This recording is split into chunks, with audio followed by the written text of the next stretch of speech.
Talk Pittsburgh kitchen guests are brought to you by Don's Appliances.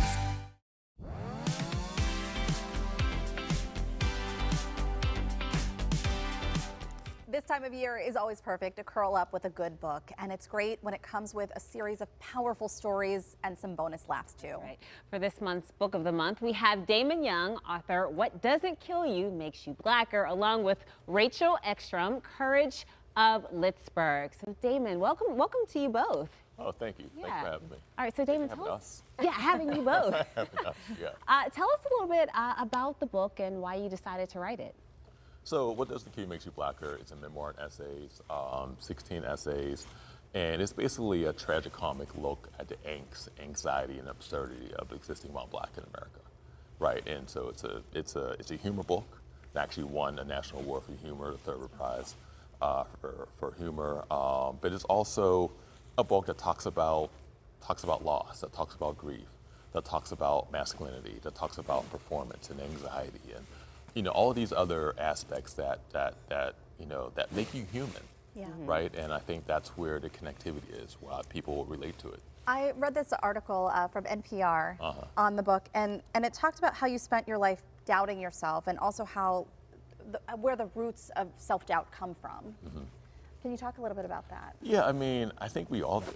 Yeah. We all have that journey of self-discovery, of self-acceptance. For some of us, it takes a bit longer than it does with others. And I think that, for me particularly, there was like some sort of paradoxical thing happening because I was also an athlete. I was a Division I college basketball player. And it's like, so why do you have anxiety? Why do you experience doubt and fear and all these things? And so, one of the things I wanted to really just impress upon in the book was just, again, the universality of that experience. Right. And I thought that by being as specific as possible, as even esoteric even as possible, then that helps the book connect with more people. That helps the book be more universal. Yeah. And Rachel, why did you choose this book to be the Book of the Month?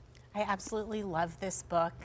It is really honest and vibrant, and even though it grapples with serious subjects, it's really funny. So I really recommend people run out and buy it. I also listen to the audiobook, which Damon narrates, and it is a wonderful experience. I really feel like, Damon, I know you from way back in the day, right? and I love how you use humor in your book. And I feel like the things that you say, sometimes it like slaps you in the face. And you're like, whoa, did he just say that? Yes, he did. But it makes what you're talking about very memorable. Yeah, the humor is just a part of it's part of my sensibility. It's part of how I view the world, how I interpret the world, how I synthesize, information and process things. And trying to transfer that humor to the actual page is something that, took a minute, took a while to learn how to do that in a way that worked for the reader, particularly. But again, it wouldn't be me in the book if it wasn't funny. Yeah. But there's honesty and there's rawness, and again, the humor in there too. I mean, let's just talk about the first chapter, one of the first essays in here. You titled, "To be Black in America is to exist in a ceaseless state of absurdity." Yeah, and you deal with race, you deal with racism, right? And I think that those sorts of things can be like this equilibrium shifting and constricting mechanism that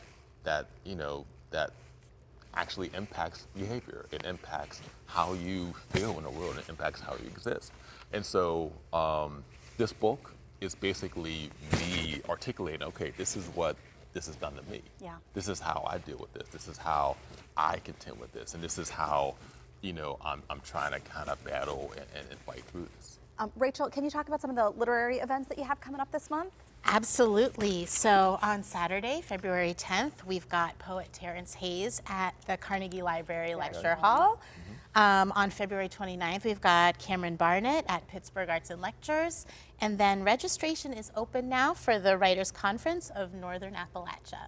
It's really cool. That's cool. And I mean, being from Pittsburgh, I'm sure you have some really strong opinions of living in the city. What are some more of the humorous? I know there's something about brunches. I think you have very strong feelings about brunches. I don't know. I had a brunch wedding. I mean, I love Oh, good. brunch. Oh, good. I was going to say, it's That's your eggs thing, and bacon. yeah. And I mean, breakfast is my favorite meal, so of course, brunch, yeah, of course. Why, okay, yeah, but tell me everyone loves the brunch. rawness. What are we getting? Well, I mean, okay, all right. Now, Heather, where are you from? I'm from Shaler. I'm from Pittsburgh. Okay, area. so do you know what a bodega Yes. is? Yeah, I lived in Well, New York for a couple Okay, years. and when was the first time you heard that term? When I was in New York. When you were in New York? Yeah. Now, did anybody explain to you? No. You just were expected to? Yes. Yeah. Okay. So I made this book a very Pittsburgh book because I think that there's like this cultural geographic supremacy that people from like New York or LA or Chicago or DC have, where they talk about where they're from in their content, in their movies, in their books, in their plays or whatever, and they don't expect you to explain it. Yes. Yes. Yeah, That's so They true. don't, yeah, they expect Yeah. you to understand it. Yeah. Like, you need to use context or whatever. So I wanted to do the same thing with Pittsburgh. So when I talk about Kennywood, I'm not explaining the What history it of is, Kennywood. I'm yeah. just referencing Kennywood Day Yeah. because for us, Kennywood Day was a thing. It was like the prom, almost, the Kennywood Yeah, Day of course. outfit. You gotta get your outfit. Yeah. Right. We Right. got it all. Yeah. And so there's a lot of other aspects in this that make it a very specific Pittsburgh book. Okay, good. I'm just glad that you All don't hate brunch. That's all. Oh, I'm no, glad. no, I'm of glad. course. I'm glad. I'm glad. Brunch, of I'm course. good. I was expecting almost a brunch spread when I came here. It Yeah. was early. Next time. Next time, we'll work that for you.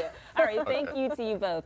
We will have information on how you can get your own copy of What Doesn't Kill You Makes You Blacker on our website, kdk.com/talkpittsburgh.